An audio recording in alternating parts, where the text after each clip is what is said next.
بسم الله الرحمن الرحيم طلب العلم فريضة على كل مسلم আরেকবার বলছি طلب العلم فريضة على كل مسلم ومسلمة তৃতীয়বার বলছি ধ্যানের হৃদয়ে ভরে নেন আল্লাহর নবী বলছেন ইলম তলব করা জ্ঞান অন্বেষণ করা ইলম অর্জন করা প্রত্যেকটি মুসলমানের জন্য ফরজ।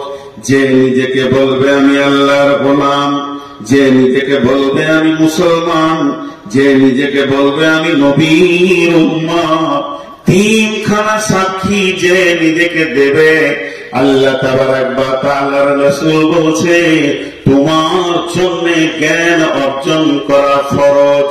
শুধু ফরজ নয়, ফরজে আইন। খবরদার তুমি মূর্খ থাকবে না, তোমাকে পৃথিবীতে শিক্ষিত হতেই হবে।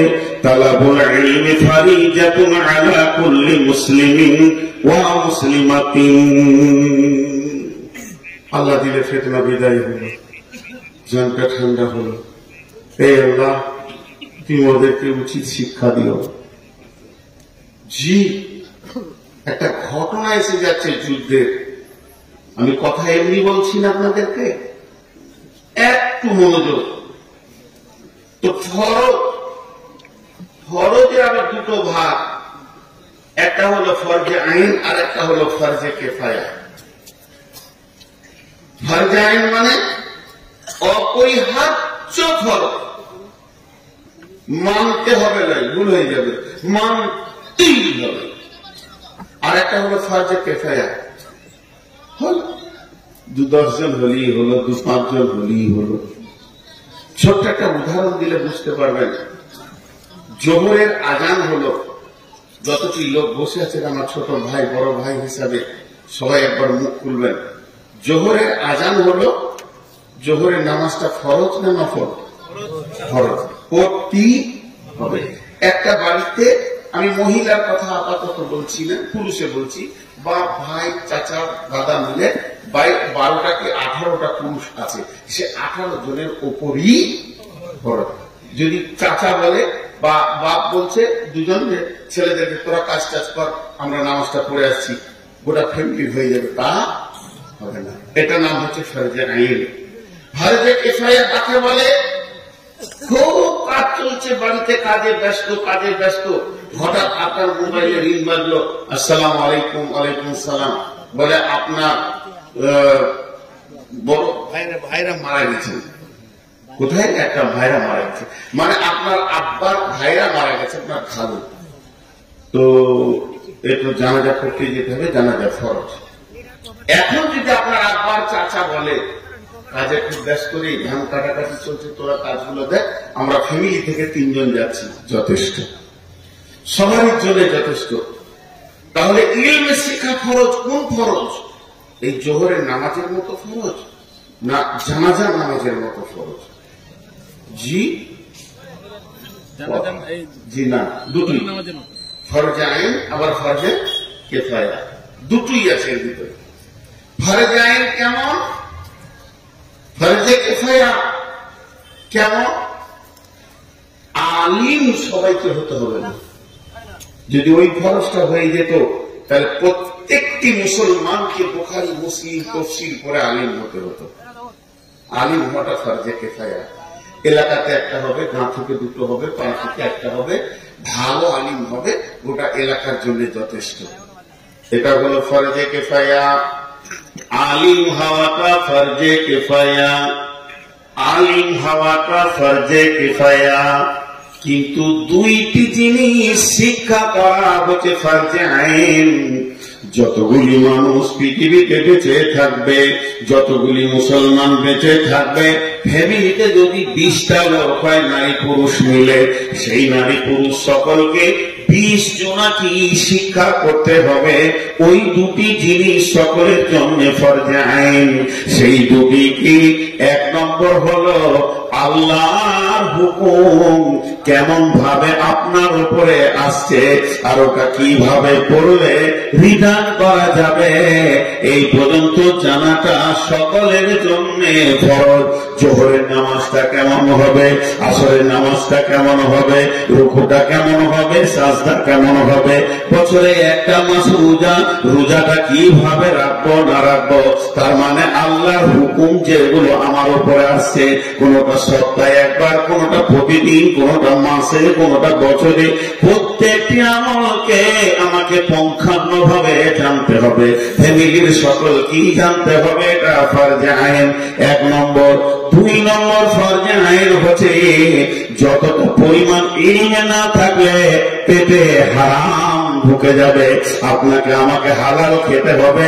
পৃথিবীতে যে যেটা বিজনেস করবে, রুজির ব্যাপারে যে যেটা নিজের লক্ষ্য বস্তু বেছে নেবে, এর ভিতরে রসুলের হাদিস কি আছে, কতটা পরিমাণ ওটাকে ঠিক রাখলে আমি ঠিক জায়গাতে থাকতে পারবো, এতটা জানাটা হচ্ছে ফরজে আইন। প্রত্যেকটি মুসলমান নর নারীকে এই পর্যন্ত জানতেই হবে, তাকে আলেম হোক চাই না হোক। একটা হলো আল্লাহর হুকুমকে নবীজি কেমন ভাবে পুরা করেছে, আমাকেও এইভাবে করতে হবে। 2 নম্বর হলো আমি অতটা পরিমাণ জ্ঞান অর্জন করব যেন আমার পেটের ভিতরে হারাম না ঢুকে যায়। এটা হলো ফরজে কিফায়া, এটা হলো ফরজে আইন। তাহলে ইলম শিখতেই হবে। রাসূলুল্লাহ সাল্লাল্লাহু আলাইহি ওয়াসাল্লাম কত গুরুত্ব দিয়েছিলেন ইলমে, একটা ঘটনাতে বুঝে নিবেন। বদরের যুদ্ধটা যুদ্ধ ছিল না, বদরের যুদ্ধটা যুদ্ধ ছিল না, হঠাৎ হয়ে গিয়েছিল। বদরের যুদ্ধটা কিভাবে হলো, মক্কা থেকে কাফের মুশরিকদের অত্যাচারের লোক মদিনা আসতে লাগলো, মদিনায় জমা হতে লাগলো। এই যে চলে আসছে এরা হিজরত করে, বেশ কিছু ফ্যামিলি সেখানে থেকে গিয়েছিল, যারা ঈমান এনেছে, আল্লাহকে আল্লাহ বলে মেনেছে, রসুলকে রসুল বলে মেনেছে।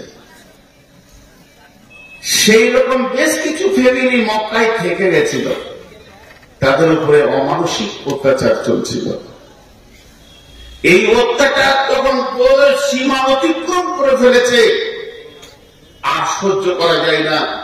1-2টি ঘটনা এত মার মেরেছে যে পিঠে ঘা হয়ে পুঁজ হয়ে গেছে। এদেরকে সুশাল ভাবে বয়কট করা হয়েছে। খবর মদিনাবাসীরা পেয়ে গেল। নেতৃত্ব দিচ্ছে কে? আবু জাহাল। নেতৃত্ব দিচ্ছে কে? আবু সুফিয়ান। সেই সুফিয়ান, সেই আবু সুফিয়ান ব্যবসা করতে গেছে শামে। 1 মিনিটের জন্য আপনাদেরকে বোঝায়, কৃষ্ণনগরটাকে ধরেলেন মক্কা, আর ডিঙ্গেলটাকে ধরেলেন মদিনা, আর শাম ধরেলেন বহরমপুর। বোঝানোর জন্য বলছি, আবু সুফিয়ান মক্কাতে মুসলমানদের উপরে অত্যাচার করছে, তাদেরও আত্মীয় স্বজন বাপ ভাই মদিনাতে রয়েছে। এরা খবর পাচ্ছে আস্তে আস্তে, আজ একে মেরেছে, কাল ওকে মেরেছে, কাল বয়কট করা হয়েছে, এইরকম ধরনের। আর ওদের নেতাকে আবু সুফিয়ান, ওই আবু সুফিয়ান বিরাট বড় 1000টা লোকের কাফেলা নিয়ে চলে গেছে কোথায়? বিজনেস করতে সামনে। এই খবর মদিনায় পৌঁছালো। মদিনাওয়ালারা তখন বলল, কাটা ওকে দেবগ্রামে পলাশিতে আটকা, আমার বুকে পা দিয়ে ও বিজনেস করবে আর আমার লোক মার খাবে, আমরা এখানে বসে থাকবো। এই আটকাতে জব হয়েছিল। কতজন গেছিলেন? যুদ্ধ যদি হতো তো সকলের জন্য মদিনা ছেড়ে চলে যাওয়া ফরজ হয়ে যেত। যুদ্ধ ছিল না, চলো আবু সুফিয়ানের কাফেলাকে আটকাবো। কতজন গেছিলেন? 313 জন। তারা সেখানে পৌঁছালো। যুদ্ধের অনেক বড় ঘটনা, সেদিকে যাচ্ছি না। শেষ রেজাল্ট কি দাঁড়ালো? যুদ্ধের শেষ রেজাল্ট কি দাঁড়ালো? মুসলমানদের 13 জন, মুসলিম বাহিনী আমাদের ইমানদার ভাই 13 জন শহীদ হয়ে বদরের মাটিতে শুয়ে গেলেন। তাদের দাফন কাফন সেখানে আছে। আর ওই বেঈমানদের 70 জনকে কলা গাছ কাটা করে কেটে বদর নামে কুয়াতে ফেলা হয়েছিল। আর 70 জনের কোমরে রশি দিয়ে সাহাবীরা গরুর মতো পিটাতে পিটাতে নিয়ে এসে মসজিদে নববীতে বেঁধে দিয়েছিলেন। বদরের যুদ্ধের রিজাল্ট 13 জন ইমানদার শহীদ হয়ে জান্নাতি হয়ে গেলেন। 70 জন বেঈমানকে কলা গাছ কাটা করে কবরে শুইয়ে দিল, বদর নামে কুয়াতে ডুবিয়ে দিল। আর 70 জনকে নিয়ে এসে মসজিদে নববীর খাম্বাতে বেঁধেছে। পিলার গুলো কিসের না, খেজুর গাছের। বুকের সঙ্গে হাত, পেছন দিকে হাত, আর সাহাবীরা বেঁধেছেন। এই হাতগুলো ফুলে গেছে, যদিও কাফের মুশরিক, তাদের হাতগুলো ফুলে গেছে, পা ফুলে গেছে, সারা রাত দাঁড়িয়ে আছে। আর একই গাছে একটা খাম্বাতে বেঁধেছে 2 জনকে, রসুলের নিজের চাচা হযরতে আব্বাস আর রসুলের নিজের জামাই, বড় জামাই ওই লাহাবের বেটা, অথবা এক জায়গায় কি বাঁধে, দাদা শ্বশুরের জামাই এক জায়গায় বাঁধে। বিশ্বনবী ফজরের সালাত পড়তে এলেন। ফজরের সালাত পড়তে এসে ওদের দিকে তাকিয়ে দেখে নবীজির চোখে পানি বের হয়ে আসলো। যতই হোক আত্মীয়, যতই হোক মানুষ, অনেক কষ্টে রয়েছে। এর জন্য নবীজির নাম রাহমাতুল লিল আলামিন। হযরতে বেলাল আযান দিলেন। সাহাবীরা নামাজের জন্য মসজিদে নববীতে পৌঁছালেন। বিশ্বনবী সালাত আদায় করলেন। ইমামতি করার পর সাহাবীদের দিকে লক্ষ্য করে বলছেন, হে আল্লাহর গোলামেরা শোনো, যে বন্দীগুলোকে আমরা বেঁধে রেখেছি এরা তো আমাদের আত্মীয়। এদের যদি বাঁধনটা একটু ঢিলা করে দেওয়া হতো তা কত ভালো হতো। লোকগুলো অন্তত একবার বসতে পেত, হাঁটুগুলো এদের ফুলে গেছে। একজন সাহাবী বলেন,